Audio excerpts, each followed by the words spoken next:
Uzi 4, copy, heading 305 for VID.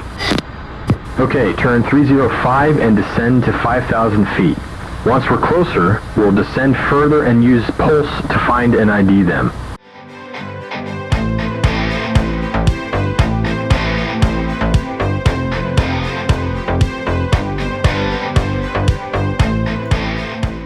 Hello there, welcome to Maximum Angle of Hype.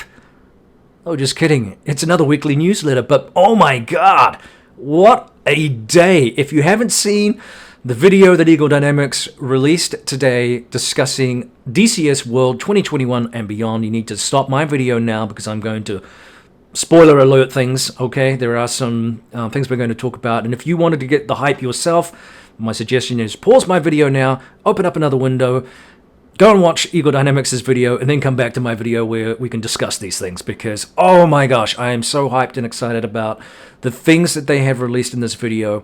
Huge patch this week, we're going to talk about that. We've got, as you saw in the very beginning, a little snippet from Heatblur's official campaign for the F-14. Yes, we've had some other campaigns. There are some downloadable ones out there. Carver's obviously is very, very good. But now we have an official one. It's called Reforger. That was a snippet from the beginning. Okay, let's get into the hype. Let's discuss this newsletter. And like I said, there will be spoilers. So this is your last chance to go back and look at Eagle Dynamics' awesome video today. I'm your host, Prickly Hedgehog. Let's get into it. The newsletter. Well, starting off, oh my gosh. So this is the last newsletter of the year, and they wanted to thank everybody for the support that they've had this year, of course, the usual stuff. Recognizing, too, that it's been a tough year for everybody concerned on a range of fronts, but also particularly for Eagle Dynamics after the release of 2.5.6. Now, remember that this was around about April, I think, of this year, maybe, and there was some gnashing of teeth after this update. There were problems, there were bugs. We were churning out a lot of things. There were almost weekly patches and of numerous aircraft and all the rest of it. And we had, you know, for want of a better term, and this is very simplistic, but we had kind of a broken game in some respects. And so there was a lot of pushback from the community about what was going on and what Eagle Dynamics needed to focus on. To their credit, they went back and they listened to what the community was saying, and they have done quite a turnaround on fixing the bugs, getting things back onto track, and working on the things that the community believed were the most important. Okay, it's not a perfect world. That's a very simplistic observation, but that's the general thrust of it. So that's that. Right now, we've now hit, as I said before, an enormous patch was released on Wednesday. It's going to take some time to download, depending on your internet connection. It took mine, I think it was almost an hour, but I had some other stuff going on at the same time. But it was a big, big patch. 2.5.6.59398. Huge changelog. We're going to talk about that in just a second as well. So again, Eagle Dynamics is thanking us. The team there are very, very grateful for the support that they've had, and they're wishing us a Merry Christmas, which is very nice. Whatever you celebrate, what have you. But anyway, I hope on their behalf as well, I hope you guys have a good Christmas, and that the video that you witnessed today, if you haven't already seen it, go back and look, was a nice Christmas present for the things coming out in 2021. All right, so what are they doing here for the Christmas sale? Well, we've got the free-to-play event. Remember, this came out earlier this year for the first time, and we had an opportunity to fly just about anything we wanted, and then there was a nice discount for numerous aircraft. Well, that's in play again, so this is awesome. They're excited to announce that DCS, the winter sale for 2020 has started. It will run until 1500 GMT on the 11th of January. I'm having trouble saying that. Most modules have a 50% discount.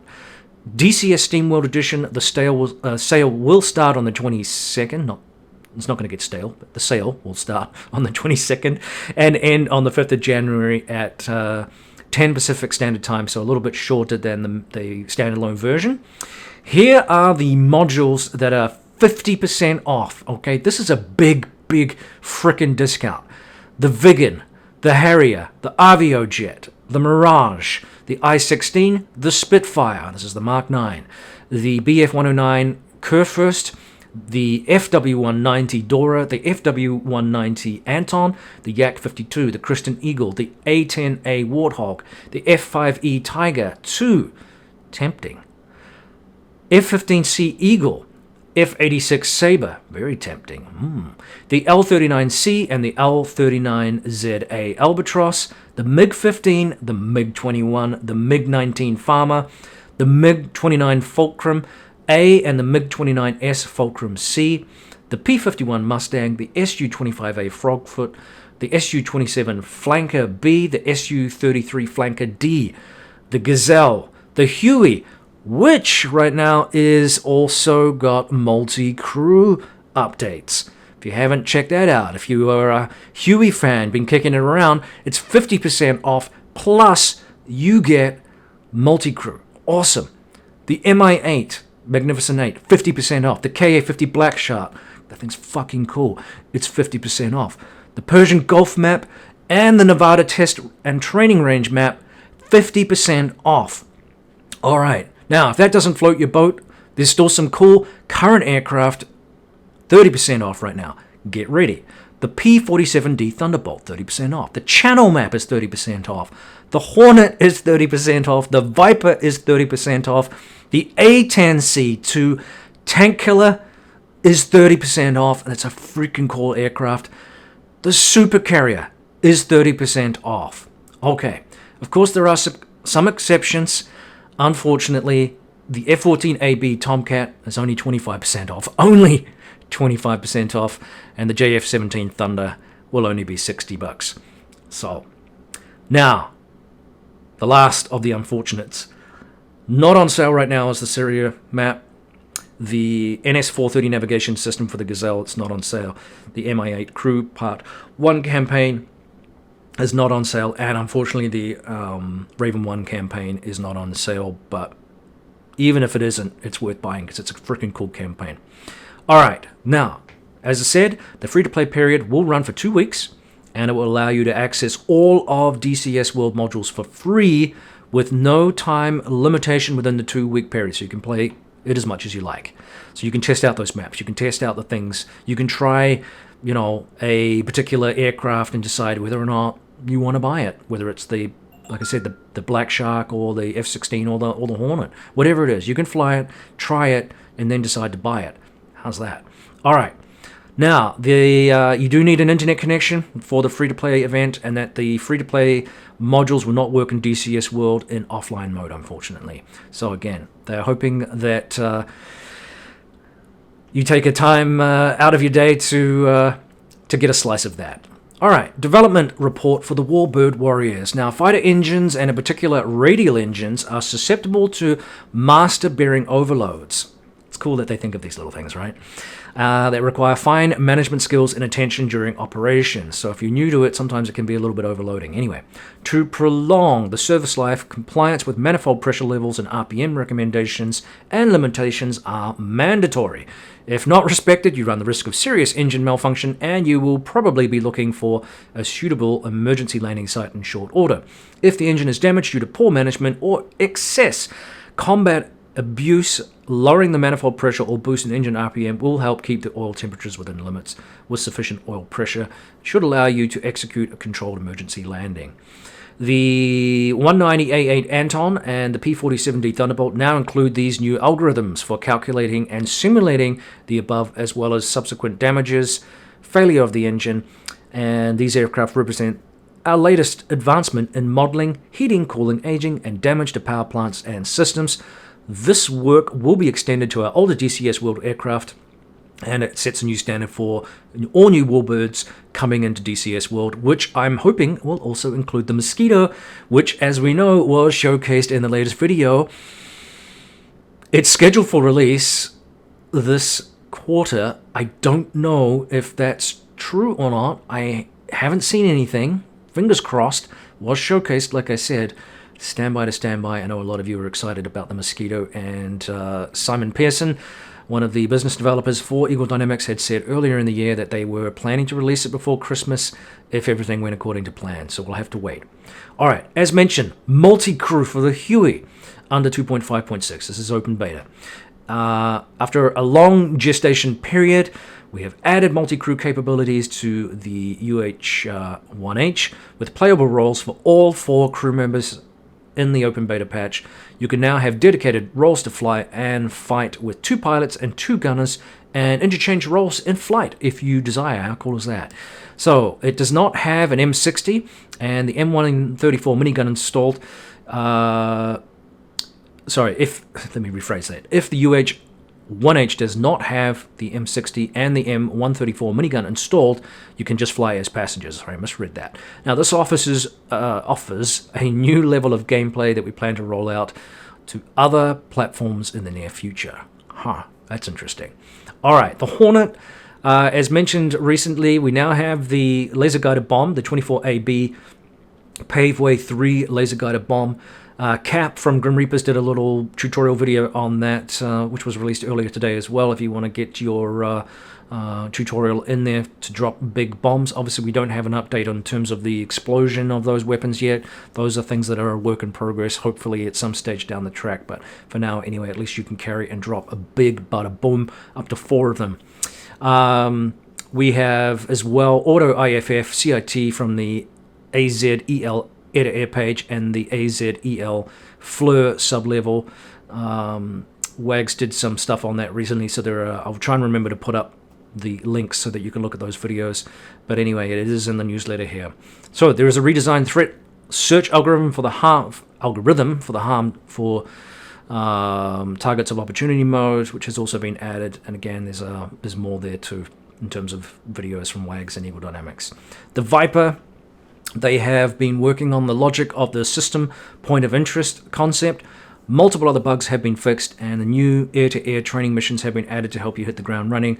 The manual has also been updated, so there's a little video there on the targeting pod and Maverick tips, which I think Wags did the other day, or at least earlier this week. Well worth a little look.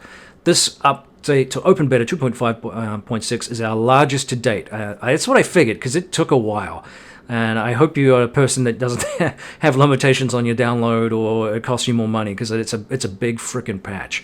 Anyway, this update includes the MBT, or Main Battle Tank, T-72B3, the SPUG ZSU-57-2, and APC BTR-82A AI vehicles mentioned in recent news. From last week we talked about that. And for a more comprehensive list and updates and bug fixes, check out the full list of changes. I will add that link so that you can look at that. But we're going to go through now, next phase, and talk a little bit about the video before we get to the changelog. As I mentioned, we saw the Mosquito in the video. It looks gorgeous, absolutely fantastic. I can't wait to see it in the flesh, so to speak, and start that baby up for the first time. Again, like I mentioned before, I don't know when it's going to be released. We talked about Simon Pearson saying maybe pre-Christmas, but here we are. We're just a few days away from Christmas, so that would mean it would have to come out on Wednesday to avoid a non-pre-Christmas release. So stand by for that. Clouds. Okay, we saw really gorgeous clouds. The lighting looked fantastic. So Eagle Dynamics has stayed true to form. I believe that they were going to offer clouds first before they offered other forms of dynamic weather. What I saw was easily as good as anything I've seen in terms of pre-hype videos, of course, from Microsoft Flight Simulator. Who knows what it will look like in final form. Obviously, I'm a little concerned. My system's kind of on the cusp, really, of not handling a lot of stuff, and I think a lot of players out there will be similarly nervous, wondering what this might mean for frames per second performance.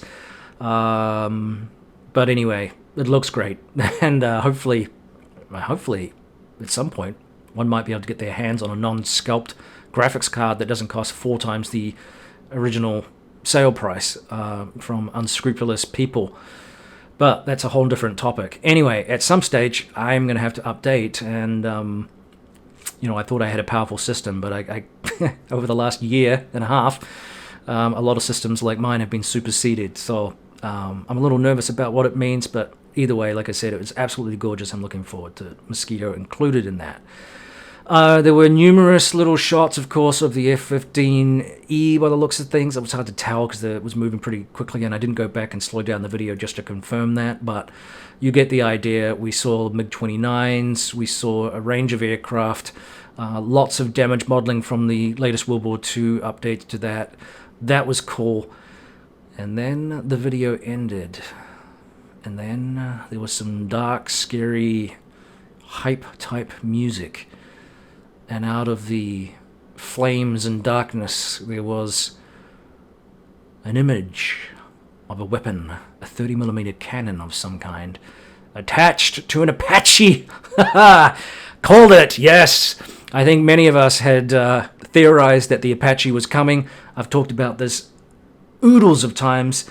I know I've spoken to many of you in the chat section below in the channel, and we've talked about this aircraft as a whirlybird aircraft coming to the game, long overdue.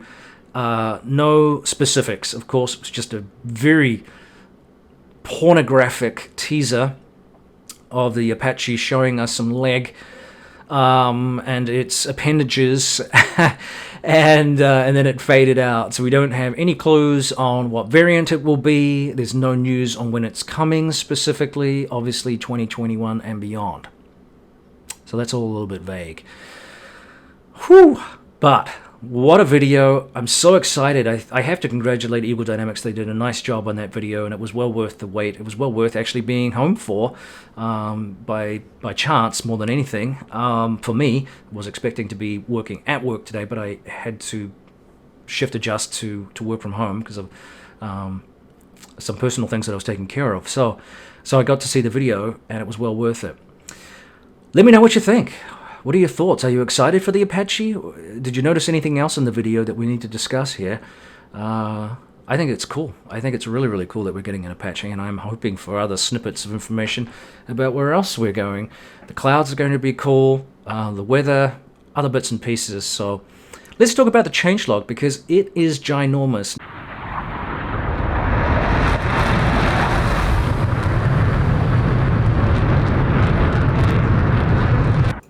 Alright, well, I mentioned the changelog, of course, and it is ginormous. We're talking 12 word pages here, 3,444 words approximately. And as a result of that, I was kicking around, teasing out some bits and pieces and talking, as I usually do about some of the things. But because the patch is so large, it would just take hours, even if I'm condensing. So what I'm going to tell you is this. There are multiple changes for the following aircraft, which we'll talk about, and for missions and DCS world itself, that Flaming Cliffs 3 environment, and just the general environment where the aircraft are flying around in. Changes to the Caucasus map and stuff like that. Now, we'll talk about some of the highlights, and we talked about one of these already, which was the multi-crew for the Huey, which is awesome. They've added the ability to play with a multi-crew, up to 4 crew stations, as I said earlier, for cooperative play. You've got pilot, co-pilot, and the left and right gunners if they're added into the missions, which is really, really cool. As I said, there are some multi-crew issues, there are some bugs possibly, so just be aware of that. We're talking, though, dozens of changes for DCS World, including things like multi-engine aircraft support and AI reaction on different damages, so on and so forth. Again, it's extensive. Everything from AI things to mission editor things, GUI fixes, aesthetic things, plethora of stuff. The Harrier has had a major update here, large number of improvements to the parking brake and the modeling of the wheel chocks, so on and so forth. Quite a few things there with regards to stopping and starting the aircraft with the parking brake and the nozzle location. So that's cool. The Mirage has had a few updates as well, including some HUD changes. Again, this is very broad and overviewy-ish, just to reduce the time that otherwise I would be talking about it. So brevity here. Changes to the Gazelle, just one. Several changes to the China Asset Pack. Numerous changes to the JF-17, probably a dozen or more there if you own that aircraft, including things like, of course, and this is true for most of the aircraft right now. The introduction of the F-14A symbology in most of the aircraft's RWR detection systems. Obviously, they vary from aircraft to aircraft. Minor changes to the Avio jet, probably about half a dozen or so there. Huge number of changes to the Hornet, which we've discussed and other people have talked about, and of course Wags has done a couple of videos on already this week. We're talking here, of course, the Paveway laser guided bomb, which we mentioned. They've updated the manual, and they've actually added new free mission play missions for the aircraft from Baltic Dragon, which is also cool. Similarly, about a dozen or so changes for the Viper, which again were discussed. Primarily we're talking here changes to the Maverick system and the targeting pod, but various other things as well. Not necessarily always covered here by Wags earlier this week. Things like the fuel quantity dial sound, some minor cockpit sound fixes. They've added some air-to-air training missions. They've updated the manual. Again, things like that. So lots of little cool things there. Not insignificant, but like I said, all adding to the aesthetic quality and usability of those aircraft. Several changes to the A-10C2 tank killer. This is one of my favorite aircraft right now. Improvements to the training missions, again, for points of observation, if you like, or of note in terms of the changes. Flares will come from both dispensers behind the wheelbase and chaff from both wingtips, so that's cool. It's been updated. The chaff needs a little bit of an update too. It looks really blocky, graphic-y. Doesn't look very realistic. At least I don't know what it should look like properly, but it just doesn't look quite right. Anyway, they've updated the manual too for that. Changes to the supercarrier was accepting aircraft even if the flight deck was damaged. They've obviously rectified that, and they've fixed the F-14A Hornet ball comment on landing. That's been corrected as well. Speaking of the F-14, huge number of changes here. Again, I won't go through all of these, but the flight model has been tweaked by Heat Blur for both the B and A variants. They've slightly reduced the transonic airframe drag. Massive number of changes to the airflow for the TF-30. They've restored and retested the F-110 subsonic and supersonic afterburner thrust. Made some changes there, or reverted them at least. So that's really cool. They've added a couple of liveries and various other little fixes. Things like the nozzle animations and afterburner for the F-14A variant. Couple of changes to the Viggen. Couple of changes to the L-39 Albatross. We've discussed a little bit here with the World War II birds. Lots of stuff to do with the engine management system and damage modeling. Very, very cool. So I won't go back over that. Changes, of course, as similarly mentioned there for the 190A and the BF-109K, the Spitfire, the Mustang, the F-190D. We've talked about the Huey already. Several changes to the World War II assets pack. Numerous changes to the combined arms. They've optimized VRAM, which now meets 4GB requirements on the channel map. They've done quite a few aesthetic things to the Caucasus map. We're talking here fixed many of the surface elevation artifacts, cosmetic corrections to forest tree distribution and tree line borders. They removed trees from the ATC line of sight, which is cool, and fixes to building collisions, etc., etc. So that's kind of cool. They've updated that map. It needs a little bit of love here and there, especially compared now with some of the newer maps like Syria, which has got the curved runways. All of the runways are relatively flat in the Caucasus, so there's some work to be done there in terms of tweaking that. But anyway, this is a nice start in that direction. A couple of changes too for the Nevada test and training range map. You can check this out for yourself, remember, because it's free to try out and it's on sale. Runway taxiway signs are no longer fuchsia colored at night, and various surface texture changes too, so cool stuff there. Persian Gulf map, they've added ATC frequencies for one of the airfields there to Jusk, and various other aesthetic changes, cosmetic corrections to surface textures, so on and so forth. Very cool.